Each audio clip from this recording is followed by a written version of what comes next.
गुरु प्यारी साध संगत जी, राधा स्वामी जी। स्वागत है आप सबका एक और नई वीडियो में। संगत जी, आज की वीडियो में हम आपके साथ बाबा जी से इटली में जो सवाल जवाब हुए थे वो शॉर्ट में साझा करेंगे। तो वीडियो को आखिर तक ज़रूर देखिएगा। और अगर आप हमारे चैनल पर नए हैं, चैनल को सब्सक्राइब ज़रूर करें जी। हम इसी तरह की और वीडियो आपके लिए लेकर आते रहते हैं।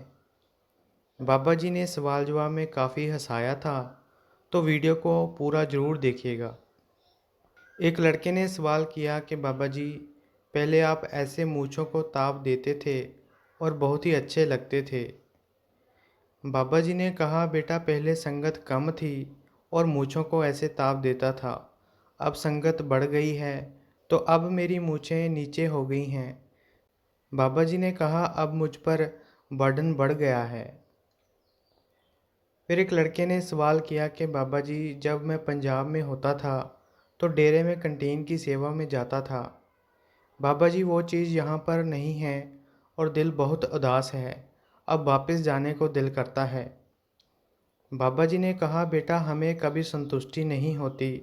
हम यहाँ होते हैं तो वहाँ जाने का दिल करता है, इंडिया होते हैं तो बाहर आने का दिल करता है। अब हम यहाँ पर आ चुके हैं तो यहाँ पर ही मेहनत करें।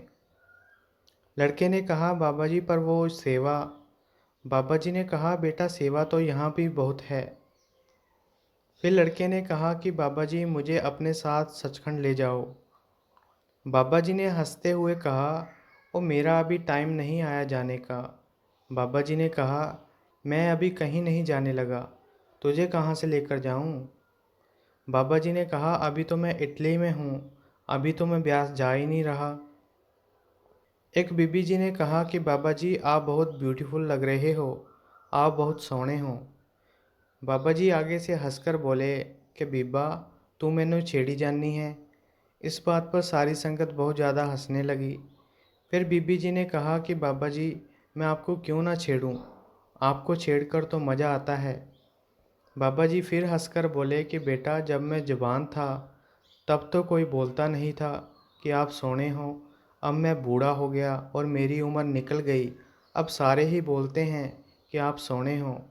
फिर बाबा जी ने कहा, बेटा हर किसी को अपना बाप अच्छा लगता है। बीबी जी ने कहा कि हाँ जी बाबा जी, सबको अपना प्यो अच्छा लगता है। फिर वो बीबी ने कहा कि बाबा जी आई लव यू। और बाबा जी से पूछने लगी कि डू यू लव मी। बाबा जी ने कहा, बेटा मेरा तो प्यार सारी संगत के लिए एक जैसा है। मैं किसी एक पर्सन को नहीं कह सकता कि मैं आपको प्यार करता हूँ। मैं तो अपनी सारी संगत को प्यार करता हूँ। फिर एक भाई साहब ने सवाल किया कि बाबा जी मैं मिलिट्री की जॉब करता हूँ और मैं नॉन वेज सर्व करता हूँ। भाई ने कहा कि ये चीज़ मुझे अच्छी नहीं लगती, इससे कर्म बनते हैं। बाबा जी ने कहा, बेटा अगर हम सांस भी लेते हैं ना तो भी हमारे कर्म बनते हैं। बाबा जी ने कहा कि बेटा मुझे पता है कि जॉब मिलनी इतनी आसान नहीं है। जब तक नई जॉब नहीं मिलती तब तक आप ये काम करो और साथ में और जॉब ढूंढते रहो। फिर भाई साहब ने कहा कि बाबा जी मेरी माँ और भाई यही चाहते हैं कि मैं अपनी ज़िंदगी उनके हिसाब से जीऊँ। बाबा जी को लगा कि वो भाई शादी के बारे में बात कर रहा है। बाबा जी ने कहा, बेटा आपकी पहले वाइफ के साथ अंडरस्टैंडिंग होनी ज़रूरी है। वो भाई ने कहा कि बाबा जी मेरी अभी तक शादी नहीं हुई है। बाबा जी ने कहा, बेटा अगर मैरिज नहीं हुई है फिर मैरिज कर लो। इस बात पर सारी संगत हंसना शुरू हो गई। फिर एक भाई ने कहा कि बाबा जी आपका बहुत बहुत शुक्रिया कि आपने मुझे वाइफ के रूप में बहुत ही प्यारा गिफ्ट दिया है। भाई ने कहा कि बाबा जी वो यहाँ पर आई और उसने पढ़ाई की और लाइसेंस लिया और अब वो जॉब करती है। बाबा जी वो सर्वगुण हैं और मेरा पूरा साथ दे रही है। भाई ने कहा कि बाबा जी मुझे ये बात कहनी नहीं चाहिए, लेकिन अहंकार में कह देता हूँ, मेरी वाइफ जैसी किसी को भी वाइफ ना मिले। बाबा जी ने कहा, बेटा बहुत अच्छी बात है। मैं तो पहली बार सुन रहा हूँ कि कोई अपनी वाइफ की प्रशंसा कर रहा है। इस बात पर भी सारी संगत हंसना शुरू हो गई। बाबा जी ने कहा कि आप उसकी हौसला अफजाई कर रहे हो, नहीं तो यहाँ पर वाइफ की शिकायतें ही मिलती हैं। फिर बाबा जी ने कहा कि बेटा, जो बीबियाँ होती हैं वो आदमियों से ज़्यादा काम करती हैं, बाहर जॉब भी करती हैं और घर आकर भी सारा काम करती हैं, और उसके बाद वो बच्चों को भी संभालती हैं। बाबा जी ने कहा, बेटा, हमने उनकी कदर करनी है। फिर एक भाई साहब ने कहा कि बाबा जी, लाइफ में बहुत परेशानियां हैं, कुछ समझ नहीं आ रहा, तो क्या करूं? बाबा जी ने कहा, बेटा, आप सिर्फ अपने भजन सिमरन पर ध्यान दें, बाकी मालिक अपने आप बख्शिश करेगा। फिर एक बीबी जी ने सवाल किया कि बाबा जी, आप अपनी कृपा हमारी फैमिली पर बनाए रखना।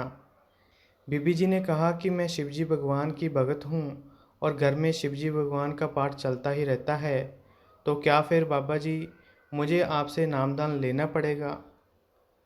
बाबा जी ने समझाया कि जो बाहर हम पाठ करते हैं वो हम पढ़ते हैं, लेकिन जब हम नाम लेंगे तो नाम की कमाई करेंगे तो हमें उसका एक्सपीरियंस होगा। बाबा जी ने कहा, बेटा, अगर हमने 84 से बाहर निकलना है तो करनी करनी पड़ेगी। बाबा जी ने कहा, अगर मैं बीमार हूँ और मैं दवाई के पत्ते का लेवल पढ़ता रहूँ तो क्या मैं उससे ठीक हो जाऊँगा? पढ़ने के साथ कुछ नहीं होने वाला। जब हम बैठेंगे, ध्यान लगाएंगे, जब हम ऊपर की तरफ जाएंगे, फिर हमारा कुछ बनेगा। बाबा जी ने कहा, बेटा, गुरु धारना जरूरी है। नाम कहीं से भी ले लो, यहाँ से ले लो या कहीं और से, उसमें कोई फ़र्क नहीं है। फिर बीबी जी बैठ गए थे तो बाबा जी ने दोबारा उठाया और कहा कि आपको पता है शिवजी भगवान ने कितनी भक्ति करी थी? बाबा जी ने कहा, उन्होंने कई युग एक पैर पर खड़े होकर भक्ति की थी। बाबा जी ने कहा, क्या उनको भक्ति करने की ज़रूरत थी? तो बीबी जी ने कहा, नहीं बाबा जी, हमें ज़रूरत है। तो बाबा जी ने कहा, तो बेटा, हमने शिवजी भगवान से सीखना है कि उन्होंने भी भक्ति करी थी, यानी कि करनी करी थी। तो संगत जी, ये थे कुछ सवाल जवाब। अगर आपको ये वीडियो अच्छी लगी तो लाइक शेयर और कमेंट करें और चैनल को भी सब्सक्राइब ज़रूर करें जी।